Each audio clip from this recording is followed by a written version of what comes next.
You will be hearing about electric fish from my two honorable colleagues here. Some of the world experts are right in South America, here in Uruguay, in Montevideo. So you'll hear more about this wonderful system next week, I suppose. I suppose that's what you're going to be talking about. I'm making a guess. But it permeates a lot of my work for the last 10 to 12 years or so. But I'm going to talk about some other examples as well. The global scheme here is to talk about neural feedback, ways to approach it, and different kinds of systems. So I'm going to talk about the general problem, which is close to my heart, processing of spatial temporal inputs, and in particular how certain kinds of delayed feedback circuits give rise to rhythms, such as gamma rhythms. And I'm very interested in what happens to the kinds of dynamics you get as you change the time scales and the spatial scales of inputs to these systems, which is a very important problem in neuroscience. Not only at the sensory periphery, but also more centrally, when one part of the brain talks to another part, it has certain temporal and spatial correlations, and that organizes the rhythms in some way. So we have some simpler systems to look at where we can address these questions in a more experimental, constrained way, experimentally constrained way. I'm going to talk about information resonances, some work on and off cells, which is more recent work that has come up, and also systems that have multiple delays, such as those involved in the control of your pupil, control of your posture. So the theme is feedback and delays and in various systems. So the research program is basically stochastic recurrent neural nets. And sometimes you have to throw the delay in because you think it's important. Sometimes you don't throw it in. And there's stochastics input in space and time. And I collaborate a lot with experimentalists who feed me the data, and we talk a lot and try and develop theories for what's going on. And the first example I'll show you is from many years ago when I was doing my physics thesis at McGill. And I was doing experiments myself on neural control. I'll show you an example of that. Okay, and basic, so I'm interested in basic feedback circuitry. And this is not a new problem. So, Avicenna was very interested in this. These are the earlier diagrams of brain structures and connections between different parts of the brain. You have your eyes connecting to here and your ears, and you see, you can follow some loops. You know, there's already some loops in these diagrams.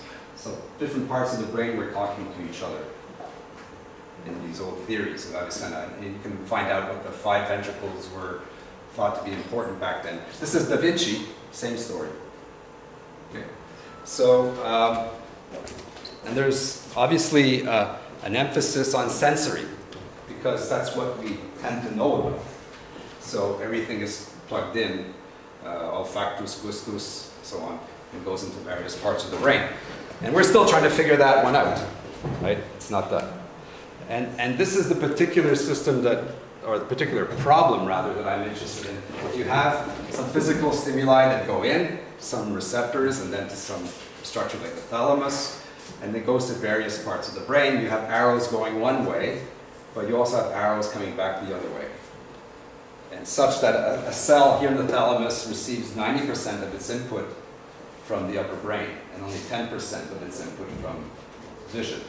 Right? The famous Varela wrote a interesting paper on that conundrum. Okay, so I'm looking for systems where you can do the following. You have some time-varying input that comes into the cell, and cell can be, one cell can be some population of cells, and you can record from them. And higher brain is doing something on that. And maybe this is a natural situation where it's looped back onto itself.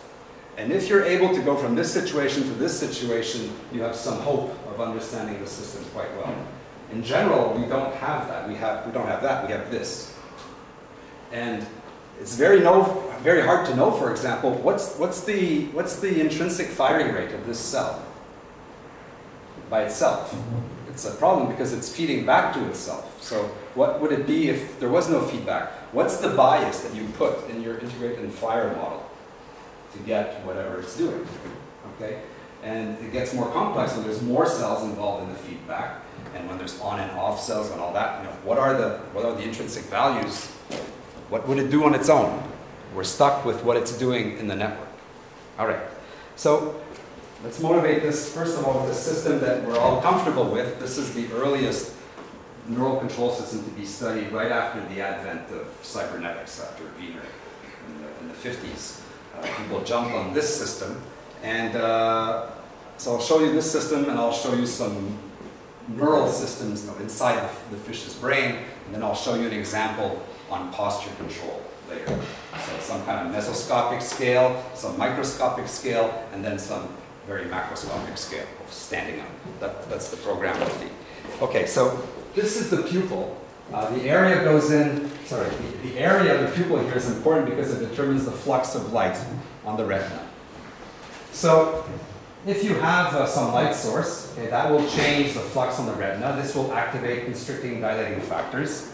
Basically, there's a push-pull system. There's two sets of muscles, two pathways, one sympathetic, one parasympathetic. And they come and they act on this muscle here, okay, in a way to change the flux and try to maintain it constant, okay?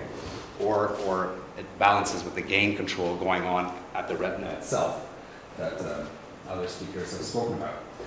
So what we can do is we can maybe, with a trick such as video recording, you can record the pupil here, and with the analog signal obtained by this pupilometer, you can decide, based on that area, how you're going to turn the light on or off. Okay, and that's what the system does naturally, right? If the area is large, lots of light goes in. But if you have access to this experimentally, you can put in whatever you want. You can make the system work upside down if you want, such that when there's light coming in, you make the pupil even bigger, okay, and then the whole thing will saturate. And that's what we did basically, and I'll show you the experiments that were more tame, if I could say, where we could basically put in this kind of area comparator, such that if the area goes large, you want to bring the feedback down. So that means you have to reduce the pupil size. If the area gets too large, too much light goes in, so the feedback has to bring it down.